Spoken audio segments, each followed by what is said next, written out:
Let's say tomorrow you were laid off because your CEO spent too much money on a new yacht, or maybe you lost your job because your boss is a power-hungry micromanager. This leaves you in a tough position with very limited options. If you're part of the developed world, then you might have access to some form of employment insurance or government assistance program that pays a portion of your wages.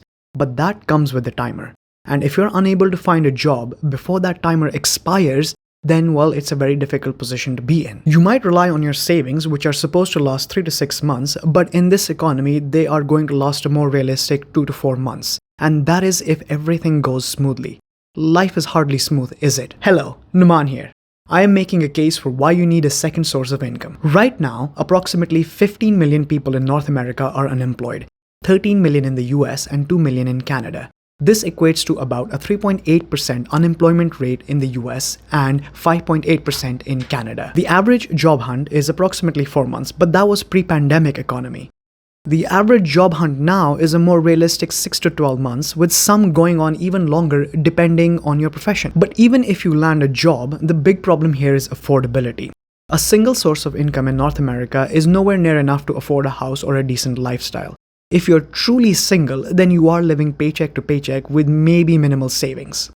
Where I live, the average rent is $2,300 for a single bedroom. The average income is 54,000 Canadian dollars.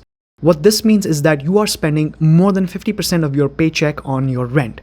With all your bills paid, there is very little left over for emergencies or sudden expenses. Then there is inflation and shrinkflation. Everything just costs more and you get less for your money. What used to be 100 grams is now 90 grams. What used to cost $15 to $20 now costs $25 to $35. Even the grocery bill has practically doubled, and that is with some cutbacks. Then there's the cost of other necessities, like say clothing or owning a car, which have also seen price increases because of supply chain issues reducing production output. Basically, what I'm trying to get at is that being alive is expensive in this economy. No one is paying enough, and there is no guarantee that you will have a job tomorrow because of factors that are outside of your control. There might be a recession, or the company that you work for suddenly just goes bankrupt. And if you're watching this and telling yourself, well, that's not going to happen to me, well, then you are living a lie. Some of the biggest banks went under just this year, which meant some of the highest paying professions were now unemployed. This led to a domino effect, which caused many small to mid-sized businesses to go under, which in turn created more layoffs. This in turn led to some large businesses cutting down on hiring and laying off existing employees because revenue started to drop. Now, why did the revenue start to drop? Because everyone started to cut back on their expenses, well, what they deemed as a luxury expense. Maybe it was that streaming service subscription, or maybe it was that morning coffee from their favorite coffee shop. Either way, people started to spend less, which in turn affected the economy. Just ask yourself, was Black Friday this year as busy as the last 5 years? Either way, no one is truly immune. If you do not believe me, even the chief marketing officer of Walgreens was laid off recently. That is a C-level position. Laying off someone at that level is not something that is done casually. Everything is only going to get more expensive. Nothing is coming down in price, and if it is, then you are getting less for your money. Rents are going to go higher, inflation rates is going to fluctuate, and the government will find creative ways to cut back on social security and spending, leaving you footing the bill.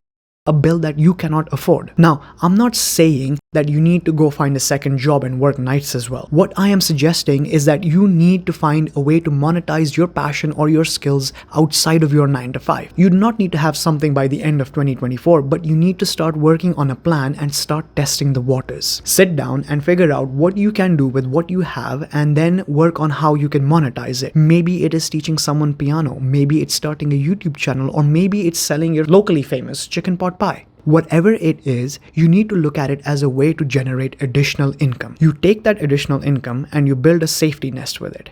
You invest the surplus because compound interest is the 8th wonder of the world that very few people take advantage of. In 2 to 5 years, you will have something that you can actively rely on, or a passive source of income that frees you from the chains of needing to be constantly employed. Understand that the game has changed and that jobs are no longer seen as the only source of income, or rather as the only reliable source of income. Look at yourself as a company and produce something that you can sell or monetize.